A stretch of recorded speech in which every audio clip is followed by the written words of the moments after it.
పెళ్ళిలో మనకి మెయిన్గా వినబడే థింగ్స్ ఏంటండి? కట్న కానుకలు ఎంత, పెట్టిపోతలు ఏం పెడుతున్నారు, ఎంత బంగారం పెడుతున్నారు అన్న మాటలు మనం వింటూ ఉంటాం. లేకపోతే ఒక పెళ్లి కూతురికి అందం ఏంటి, ఆ యొక్క నగలు, ఎన్ని నగలు వేసుకుంటే అంత అలంకరణతో అంత బ్యూటిఫుల్గా ఉంటుంది ఆ బ్రైడ్. మరి ఆ బ్రైడ్కి ఆ అలంకరణ లేకపోతే ఎలా ఉంటుంది? చూడడానికి చాలా బోసిగా ఉంటుంది, చూడడానికి బాగోదు. మరి దేవుడు కూడా మీరు ఎలా అయితే ఒక అలంకరణ లేనప్పుడు మీరు ఎలా ఉంటారో, నేను లేనప్పుడు కూడా మీరు అలానే ఉంటారని దేవుడు చెప్తున్నాడు.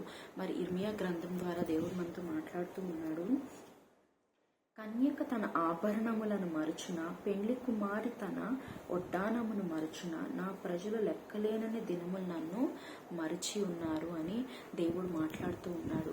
మరి ఏంటి దేవుడు ఈ ఆభరణములతోటి, ఈ ఒడ్డానములతోటి, అలంకరణతోటి దేవుడు ఎందుకు పోల్చాడు అంటే, ఒక ఆభరణం ఉంది అంటే అది ఒక బ్రైడ్కి ఏమిస్తుంది అంటే, ఒక కన్యకకి, ఒక అమ్మాయికి ఏమిస్తుంది? అది అందము, ఎంతో అందం చేకూరుస్తుంది ఆ నగలు అనేది. మరి నువ్వు ఎప్పుడైతే దేవుణ్ణి కలిగి ఉంటావో నీకు అది అందము, నీవు బోసిగా ఉండవు, అందంగా ఉంటావు దేవుని నామంలో. మరి అట్లనే ఇంకొకటి, అది నీకు ఒక ఆర్నమెంట్ లాగా.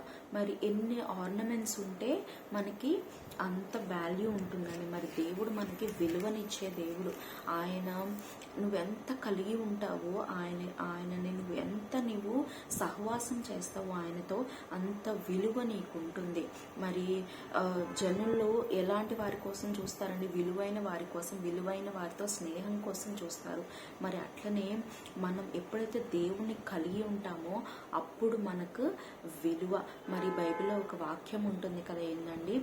నన్ను బట్టి మనుషులు నీకు భయపడినట్లు చేస్తానని తన బిడ్డకు దేవుడు వాగ్దానం ఇస్తాడు. మరి ఆయన నీకుంటే జనులు నీకు భయపడతారు, నీకు గౌరవం ఇస్తారు.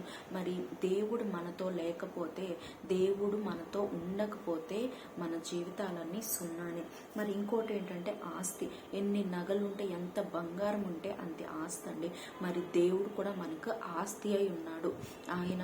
మనం ఎంత కలిగి ఉంటామో, ఆయన ఒక్క ఆదివారానికి మనం పరిమితం చేస్తే అంత ఆస్తే మనకున్నట్లు.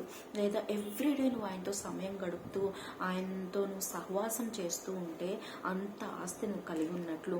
మరి దేవుడు నీకు విలువగా ఉండాలని కోరుచున్నాడు, నీకు ఆస్తిగా ఉండాలని కోరుచున్నాడు. మరి దేవుడు నీకు అందంగా ఉండాలని కోరుచున్నాడు. మరి దేవుడు నీకు అలంకరణగా ఉండాలని కోరుచున్నాడు. మరి నువ్వు ఎన్ని దినములు దేవుణ్ణి విసర్జించేసి, దేవుని దూరం పెట్టేసి నీ పాటికి నువ్వు నీ లైఫ్లో ఉంటావు. దేవుడు నీతో లేకపోతే నువ్వు జీరో.